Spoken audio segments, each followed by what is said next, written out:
Hello guys and welcome to volokinproject. My name is Tony and today I'm celebrating yet another huge milestone on my YouTube channel with a very special episode of phone throwbacks.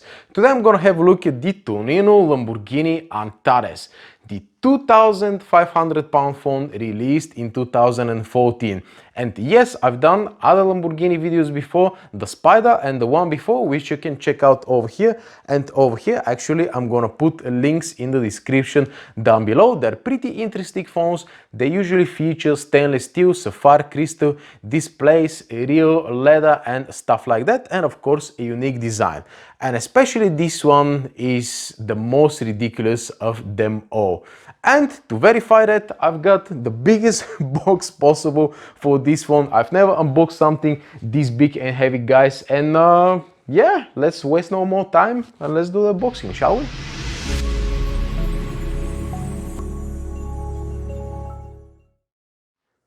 Can you imagine the attention to detail? They give you this really nice carry case over here. You take it out of that, of course, and the box is absolutely massive and it weighs a ton, guys. And now, when you pop this box open, check this out what you have over here, guys. Instruction manuals, which I'm gonna leave on the side over here, but the real goodness is inside this box. Check this out what we're dealing with, guys. Isn't that absolutely amazing? I can't wait to unbox that and see what's inside. Right, so tell me, when was the last time you've seen a box like that? It reminds of the engine cover of the Lamborghini cars over here. The Lamborghini logo is made of metal. The whole box is super solid and super nice. I really love the logo over here, guys.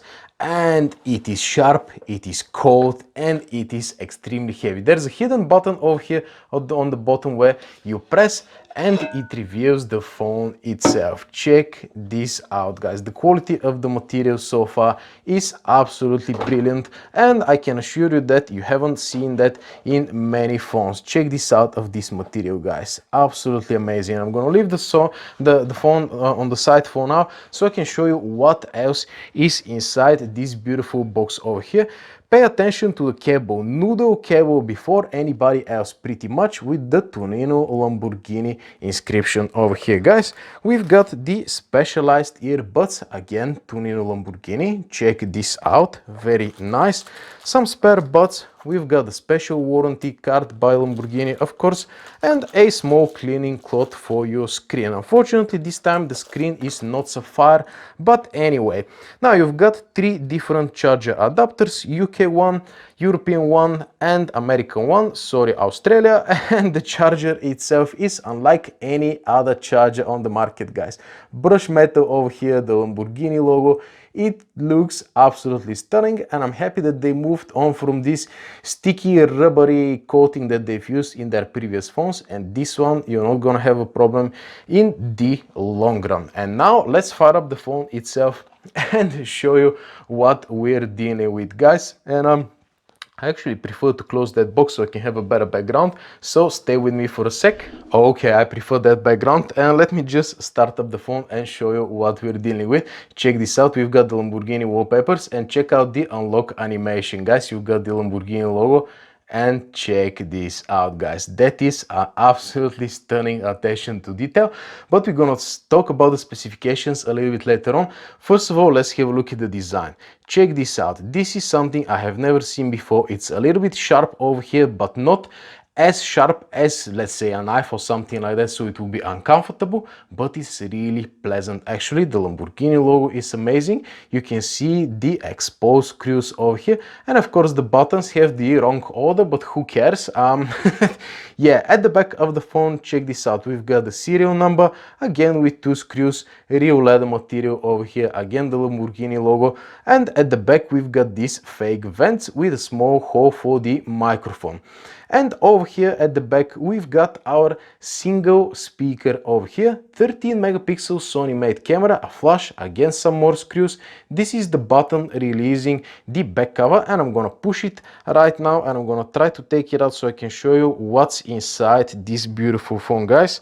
Okay, I did it, and check this out, guys. Oh, yes, we've got the Lamborghini battery over here, and underneath the serial number, I'm gonna try to cover it. Oops, it's not on this side, it's on this side.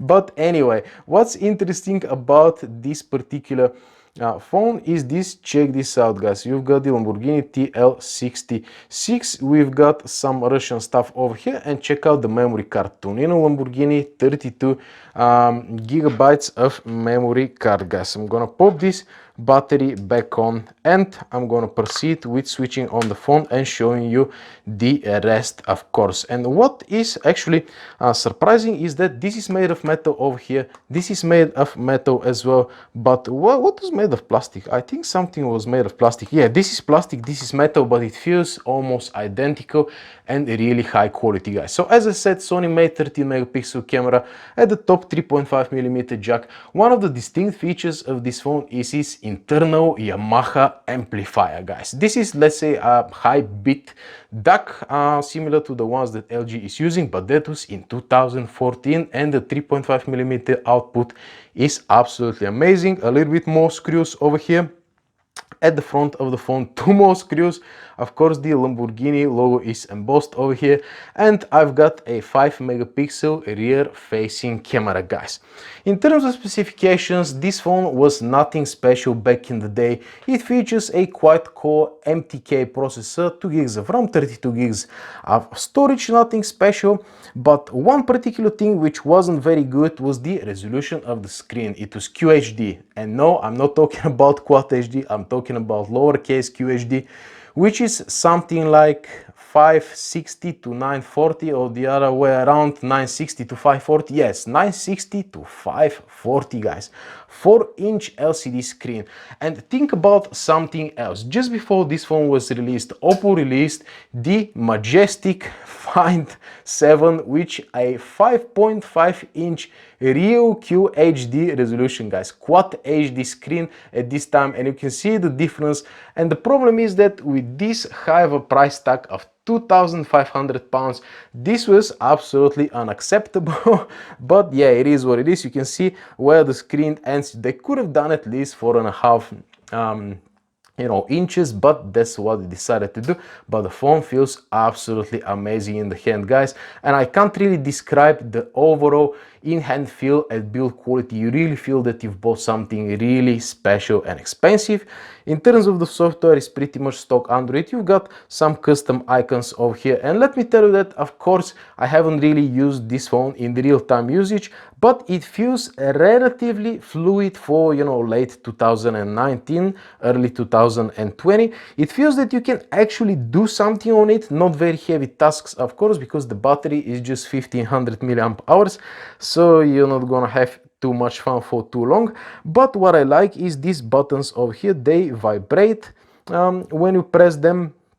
Of course, they have the wrong arrangement. In Europe, we have the back button on this side, but anyway, that doesn't matter because the phone is so small that actually reaching out to this position is not really a big deal, guys. On the side of the phone, we've got these really nice volume buttons over here, and on this side we've got micro USB charging port as well as the power button. Nothing weird, nothing too quirky and unnecessary, but man, again, the build quality of that thing is absolutely ridiculous, and I really love the design. Real leather, of course.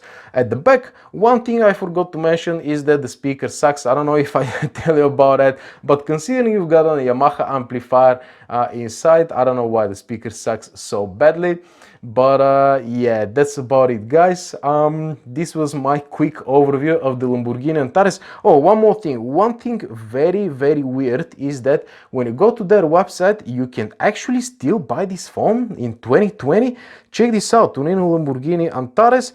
These are some of the quirks and features of the phone, this and that, blah blah blah. And now when you go over here and say shop now, check this out. You can actually buy that thing. It's discounted from $2,000 to $870. And to be honest with you, my advice is, if you're looking for something unique, and for example you already have a Lamborghini car, get this one, put it on a windscreen holder or something like that. Is gonna go very well with your super expensive car. Otherwise, I can't really see, you know, anybody daily driving this phone at the moment, because yes, quad-core MTK processor is okay for that resolution, but when you stick your WhatsApp and Facebooks and everything like that, the phone is going to struggle, and I can imagine that you won't be able to play much Call of Duty on it. So yeah, that's pretty much it, guys. I'm really grateful that I have the chance to play around with this phone a little bit. Unfortunately, as tech gets old, it gets pretty outdated, so unfortunately this phone is not very usable, but I can imagine what was it in 2014 to walk around with one of these, especially in the poor countries. I mean, you would have been number one, especially here in the UK. I mean, nobody cares. But yeah, that's the reality, guys. Thank you very much for watching my video, and see you in the next one. Adios. Vroom.